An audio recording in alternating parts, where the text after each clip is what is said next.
हर हर Mahadev सबाइके good morning. केमन आछो? भालो आछो निश्चयই।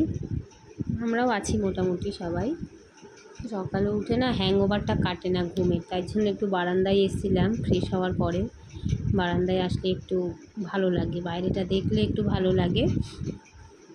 তো বারান্দা থেকে একটুখানি ঘুরে আবার কিচেনে গেছিলাম একটু চা করব বলে, আর কিচির জন্য একটু খাবার বানাবো, ব্রেকফাস্ট বানাবো। ঘুম থেকে রাত্রে মানে প্রবলেম হচ্ছে, আমার মতন কে কে আছে জানি না, রাতে ঘুম আসতে চায় না, সকালে ঘুম ভাঙতে চায় না। তো এখানে ওর জন্য একটু ছাতু বানাচ্ছি। আর যেহেতু গরুর দুধ খায় না, তাই আমি ফর্মুলা মিল্ক দিয়েই বানিয়ে দিচ্ছি ছাতুটা। আর ওকে এক এক দিন আমি ছাতু, কোনো দিন কর্নফ্লেক্স, কোনো দিন একটু দুধ মুড়ি, বা কোনো দিন একটু তোমার সুজি, এরকম দিই উল্টে পাল্টে। একই রকম খাবার রোজ দিলে ও বোর হয়ে যাবে। আর এখানে চা খাচ্ছিলাম। আর একে দেখো as usual pan pan pan pan pan pan করতে আরম্ভ করে দিয়েছে। কান্না ছাড়া আর কিছুই নেই। যাই হোক, অনেক কষ্টে তুলে এখানে কিচেনে এসেছি। আজকে এখানে পাবদা মাছ রান্না করব একটু ওর জন্যে, আর পটল ভাজবো, আর আমাদের জন্য কয়েক পিস রুই মাছ ছিল সেগুলো রান্না করব। আর আমরা এটাকে এদিকে মানে আমার শ্বশুরবাড়ির এদিকে লোকজন এটাকে গাঁটি কচু বলে, আর আবার আমার বাপের বাড়ির ওদিকে এটাকে মুখী কচু বলে। আর তোমরা কে কে কী নামে মানে ওটাকে চেনো বলো কিন্তু। তা পটলগুলোও ভাজা হয়ে গেছে, পটলগুলো তুলে নেব, দিয়ে মাছটা ভেজে মাছটা একবারে এই তেলেই বসিয়ে দেব। ভাজিগুলো কমপ্লিট করে মাছটা এই তেলেই বসিয়ে দেব। আর পাবদা মাছ যেহেতু খুব ছিটকে আসে, সেহেতু আমি আঁচটা কমিয়ে দিয়েছি, আঁচটা কমিয়ে ভাজছি। আর তা না হলে কর্নফ্লাওয়ার একটু মাখিয়ে নিলে নুন হলুদের সাথে, তাহলে আর মাছটা ওরকম ছিটকাবে না। আর এরকম যেহেতু আমি আর মা দুজনে খাবো দুপুরবেলায়, সেহেতু একটু দুটো আলু, 2 পিস আলু দিয়েছি, আর একটু টমেটো, পেঁয়াজ আর একটু আদা দিচ্ছি।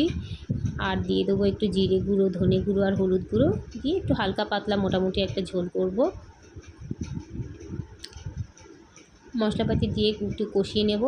আর মানে মাছ, আমার মনে হয় যে মাছ কেন, যে কোনো রান্নায় একটু ভালো করে একটু বেশি সময় নিয়ে না কষালে ভালোও লাগে না।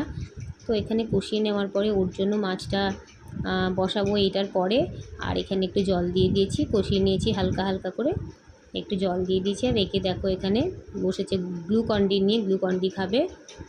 আর গ্লুকন-ডি খেতে বেশ ভালোই বাসে, মানে একবার তাকে দিলে হবে না, বেশ 1-2 বার দিতে হবে, ও খাবে। সারাদিন মাঝে বায়না করবে চিনি খাবো, গ্লুকন-ডি খাবো, আর চকলেট, ক্যাডবেরি তো কম্পালসারি, ওগুলো আছেই। তা যাই হোক, ওকে গ্লুকন-ডি দিয়েছি হাত দিয়ে, মানে একটু বিজিও থাকবে ও বসে খেতে একা, তার মাঝখানে আমার কাজও হয়ে যাবে।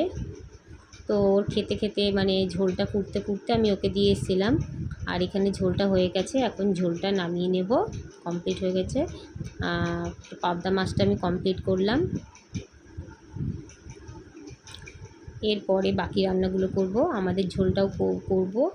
আর এই যে এখন কচুটা বসাবো, কচুটা একটু জিরে আর শুকনো লঙ্কা ফোড়ন দিয়ে এরকম তেলে দিয়ে নিচ্ছি। আর যেহেতু এটা সেদ্ধ করে রেখেছে মা, সেদ্ধটা একটু বেশিই হয়ে গেছে, কড়াইতে একটু চিটকেও যাচ্ছিল। তারপরে একটু টমেটো দিয়েছিলাম, ছোট করে কাটা একটু টমেটো দিয়েছিলাম। আমি এই কচুটা খেতে একদমই ভালোবাসি না, আমার কেমন যেন একটু লাগে, তাই জন্য আমি খাই না। বাকিরা সবাই খায়। আর একটু জিরে গুঁড়ো, ধনে গুঁড়ো আর একটু আদা বাটা দিয়ে দিলাম। আর নুন মিষ্টি তো আছেই, একটু দিয়ে দিয়েছি। দিয়ে কচুটা নাড়িয়ে, যেহেতু সেদ্ধ করা আছে তো, তাই জন্য সামান্য অল্প একটু জল দেব। জলটা দিয়ে একটুখানি শুকনো হয়ে আসলে বেশ নামিয়ে নেব। আর ঘরে লেবু ছিল না, তা না হলে লাস্টে নামানোর সময় একটু পাতিলেবুর রস দিলেও বেশ ভালো লাগে খেতে। কচুটা এখন শুকনো হয়ে গেছে, আমি একটা কাঁচা লঙ্কাও দিয়ে দিয়েছিলাম গোটা। এবার নামিয়ে নেব। আর মাকে একটু চা ছিল, চা গরম করে দেব, চা খাবে। আর এখানে আমি চলে এসেছি, দেখো স্নান টান করিয়ে দিয়েছি ওকে, দিয়ে আমি নিজে স্নান করে চলে এসেছি। আর এখন আমার এই মানে একটুখানি ক্রিম মেখে একটু ঠাকুরকে ফুল টুল দেবো, দেওয়ার পরে ওকে খাওয়াতে বসবো, কিচিকে নিয়ে খাওয়াতে বসবো। তারপরে আমি খাবো। তো যাই হোক, আজকে শ্যাম্পু ট্যাম্পু করে এসছি, তো একটু সিরাম টিরামও লাগাবো, সময় লাগবে একটু। আর ওকে আমি কার্টুন চালিয়ে দিই, দিয়ে আমি স্নান করতে যাই। তা না হলে বিরক্ত করে, মানে বারবার গিয়ে গিয়ে না আমাকে ডাকে আর বিরক্ত করে। তো যাই হোক, এইভাবেই করে দিয়ে আসি। তো দুপুরে ওকে খাইয়ে টাইয়ে নিয়ে এই যে এখন সন্ধেবেলায় ওকে ঘুম থেকে তুললাম, তুলে এখন ওর জন্য একটু হরলিক্স বানাতে এসেছি। তো হরলিক্স বানাবো আর আমাদের জন্য একটু চা করব। আর হরলিক্সের সঙ্গে ওকে একটু বিস্কুট দিয়ে দেবো, আর ও খেয়ে নেবে ওর মতন। আর আমি ওদিক দিয়ে ট্রেন যাচ্ছিলো, ট্রেন দেখছিলাম আর আওয়াজ যাচ্ছিলো, মানে দেখা যায় রাত্রিবেলা অতটা দেখা যায় না, কিন্তু লাইটটা দেখা যায়। তো সবসময় লিকার চাই খাওয়া হয়, তো আজকে একটুখানি ভাবলাম দুধ চা করি, তো এই জন্য দুধ চা বসিয়েছি। দুধ চা বসানো হয়ে গেলে একটু ফুটে উঠলে নামিয়ে নেব। দুধ চাতে একটুখানি চায়ের কালারটা না ভালো করে বেরোলে না ভালো লাগে না, ঠিক টেস্টটা ভালো আসে না।